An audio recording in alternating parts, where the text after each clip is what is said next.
దేవునికి మహిమ ఘనత ప్రభావం కలుగును గాక. అనుదిన వాక్య పరిచర్యను బట్టి అందరూ కూడా మరి వాక్యాల్లో ఉంటూ ఉన్నారని నమ్ముచున్నాను. మరి దేవుని దైవికమైన మాటలు విత్తపడుచు ఉండగా అంతే శ్రద్ధతో అంతే ఆసక్తితో మాటలు మీరు గ్రహించాలి. నేర్చుకునే ప్రయాసను మీరు కలిగి ఉండాలి. ఒక సహోదరుడు ఇలా చెప్తూన్నాడు, మేము ఇంటి దగ్గర వాక్యం చదువుతున్నప్పుడు మాకు అంతగా అర్థం అవ్వట్లేదండి, కానీ దేవుని సన్నిధికి వచ్చి వాక్యమును విని మీరు వివరిస్తున్నప్పుడు, దాని గురించి బోధిస్తున్నప్పుడు, ఓహో దీని యొక్క సారాంశం ఇదా, దీని భావన ఇదా అని మాకు అర్థమవుతుందండి. మీరు చెప్పిన తర్వాత మేము ఆ వాక్యమును, అదే వాక్యమును మళ్ళీ మేము చదువుతున్నప్పుడు అవి మాకు స్పష్టంగా అర్థమవుతుందండి అని ఒక సహోదరుడు చెప్పడం జరిగింది. నిజంగా అది సంతోషకరమైన మాట. ఎందుకంటే దేవుని యొక్క ఆంతర్యము మనం చదివినంత మాత్రాన బయలుపరచబడదు. దేవుని యొక్క ఉద్దేశములు చదివినంత మాత్రాన అవి నీకు కనువిప్పు కలుగు చేయలేవు. అలాగా చదివితే కనువిప్పు కలిగేలాగుంటే, చదివితే దేవుని యొక్క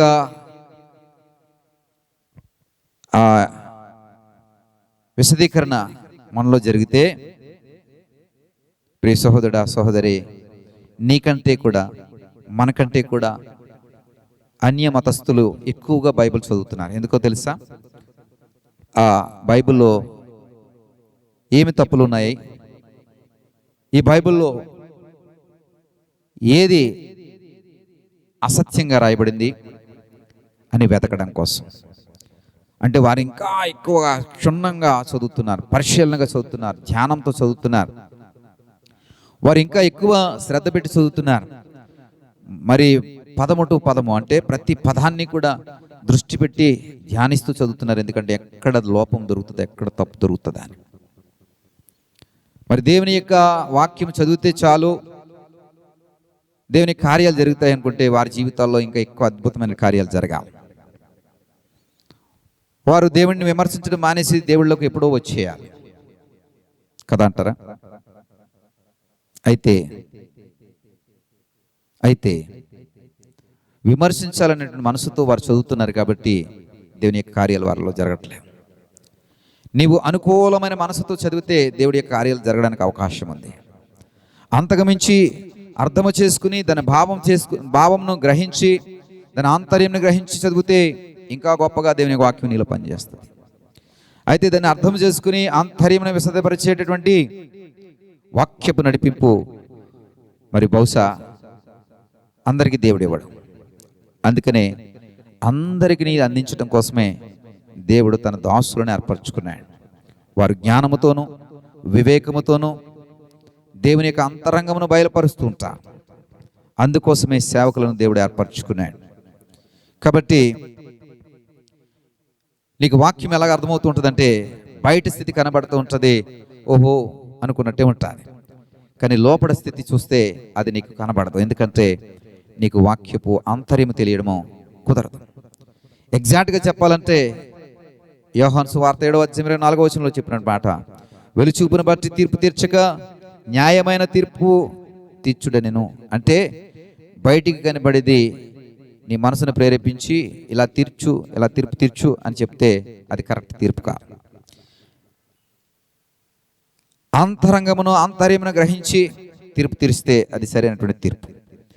కాబట్టి నీకు కనబడేది బాహ్యపు స్థితే, వెలుచూపులను బట్టి కనబడేటువంటి వాక్యం. కానీ అందులో ఉన్న ఆంతర్యమునికి కనబడాలంటే దాన్ని విశదీకరించేటువంటి శక్తి, ఆ సేవకుల యొక్క వివేకము, సేవకులకు ఇవ్వబడుతున్న నడిపింపే నిన్ను ఆంతర్యంలో నడిపిస్తుంది. ప్రియ సహోదరుడా, ఆ ఆంతర్యంను గ్రహించలేనంతసేపు మీరు సున్నము కొట్టినటువంటి సమాధులే. ఈ సమాధులు వెలుపుల శృంగారముగా ఉంటాయి. అంటే వైట్ సున్నం వేసి చాలా అందంగా కనబడుతుంటాయండి. మన యొక్క ఆధ్యాత్మిక స్థితి చాలామంది జీవితాల్లో ఇలాగ కనబడుతూ ఉంటాయి. బయటికి చాలా శృంగారమైన, అంటే అందమైనటువంటి, సుందరమైనటువంటి, రమ్యమైనటువంటి స్థితిలోనే వీరి జీవితాలు కనబడుతూ ఉంటాయి. లోపలికి చొచ్చి చూస్తే డమ్మీ బుస్, ఏమీ ఉండదు. చచ్చిన వారి ఎముకలు ఉంటాయట లోపల, సమాధి లోపల ఏముంటాయంటే బయట సున్నం ఉంది కదా అని చెప్పి, ఓహో ఇది చాలా సుందరమైనటువంటి కట్టడం, చక్కటి సున్నం వేయబడింది, చక్కటి పలకలు అమర్చబడ్డాయి, పాలరాతి పలకలతో కట్టారు అని చెప్పి తాజ్మహల్ని కానీ తవ్వి చూస్తే ఆ తాజ్మహల్ కింద ఎవరి ఉంటాయండి? ముంతాజ్ గారి యొక్క ఎముకలు ఉంటాయి. కాబట్టి ప్రియ సహోదరుడా, కనబడేటువంటి ఆ సౌందర్య స్థితి కింద ఏమున్నాయంటే ఎముకలు ఉన్నాయి. మనము కనబడుతున్నటువంటి ఈ యొక్క సౌందర్య స్థితి వెనకాల లోపల ఏముంటాయంటే ఎముకలే ఉంటాయి. ఎందుకంటే మనలో ఇది లేదు, అంతా డొల్ల, అంతా డొల్ల. మేడిపండు చూడు మేలిమైండు, పొట్ట విప్పు చూడు పురుగులుండు. చూడడానికి అందరూ కూడా మేలిపండులాగే కనబడుతున్నారు, పైకి చాలా సూపర్గా. కానీ పొట్ట విప్పి చూస్తే అక్షరం ఒక్క ఉండదు. పొట్ట విప్పి చూస్తే ఒక వాక్యం నీలో సరైన రీతిలో పనిచేయదు. ఎలా ఉంటున్నామంటే సమాధి సున్నపు కొట్టిన సమాధి వలె ఉంటున్నాం. ప్రియ సహోదరా, సహోదరి, వెలుపల నీతిమంతుల కబుర్లు, లోపల వేషధారణతో కూడినటువంటి పనులు. వెలుపల ఓహో అన్నట్టుగా నీ యొక్క ప్రవర్తన, లోపల సమాధి స్థితిని కనుపరిచేటటువంటి పరిస్థితి. ప్రియ సహోదరుడా, సహోదరి, అందుకనే నీ లోపల ఉన్నటువంటి చచ్చిన ఎముకలను, జీవము లేనటువంటి ఎముకలను, నీ లోపల ఉన్నటువంటి మరణ తుల్యమైనటువంటి ఎముకలను బయటికి తీసుకురావడానికే దేవుడు తన దాసులను నిలబెట్టి ఈ వాక్య పరిచర్య అందిస్తూ ఉంటాడు. ఆంతర్యమును బయటికి తీయాలి, నీ రహస్య స్థితిని బయటికి తీసుకురావాలి. నీవు ఏదైతే నింపుకుని ఉన్నావో దానిని పూర్తిగా వాక్యము ద్వారా తొలగించి అందులో వాక్యమును నింపాలి. అందుకోసమే దేవుడు తన దాసులను నిలబెట్టుకుంటాడు. ప్రతి ఉదయం నీ వాక్యమును ఎందుకు అందిస్తున్నామంటే నిన్ను మరి సున్నము కొట్టినటువంటి సమాధి వల్ల ఉంచాలని కాదు. నీ వెలుపల స్థితి, అంతరంగ స్థితి ఒకే విధంగా కనపరచబడాలి. నీవు న్యాయమైనటువంటి తీర్పులో నీవు న్యాయవంతుడిగా, నీతిమంతుడిగా కనపరచబడాలి. నీ క్రియలు నీ మీద, నీ మాటలు నీ మీద, నీ చేష్టలు నీ మీద నేరస్థాపన చేయకూడదు. ప్రియ సహోదరుడా, అది నేరస్థాపన చేయకుండా ఉండాలి అంటే ఇప్పుడే నువ్వు సరిచేయబడాలి. ఇప్పుడే నీలో చచ్చినటువంటి ఎముకలను నేను వేరు తీయాలి, వేరు చేసి వాటిని వెలికి తీయాలి. అప్పుడే జీవము గల ఎముకలు నీలో అమర్చబడతాయి. జీవము కలిగినటువంటి ఎముకలు అమర్చబడితే నువ్వు జీవం పొందుకుంటావు. నీకు దేవుని యొక్క ఆత్మచేత శ్వాస నిశ్వాసల స్థితి సజీవమైన స్థితిలో ఇవ్వబడుతుంది. అది నిన్ను నిత్య జీవంలో కనపరుస్తుంది. ప్రియ సహోదరుడా, సహోదరి, ఆంతర్యం నీకు అర్థమవుతుందని నేను భావిస్తున్నాను. మర్మ గర్భమైనటువంటి ఈ మాటలు నీ హృదయాలని సంధించాలని, నీ క్రైస్తవ జీవితాన్ని తాకాలని ఈ మేల్కొల్పు ప్రార్థన ద్వారా ఈ మాటలు మీ ముందుకు తీసుకొస్తున్నా. ప్రియ సహోదరుడా, సహోదరి, ఒక్కసారి మనసు నిలిపో. దేవుడు నీ జీవితాన్ని మార్చడానికి, నీ జీవితాన్ని బ్రతుకుని మార్చడానికి దేవుడు నిన్ను అద్భుత రీతిలో వాడుకుంటాడు. ఎండిన ఎముకలను మహాసైన్యంగా మార్చిన దేవుడు నిన్ను మార్చలేడా? నిన్ను తీర్చిదిద్దలేడా? నిన్ను ప్రయోజకుడిగా మార్చలేడా?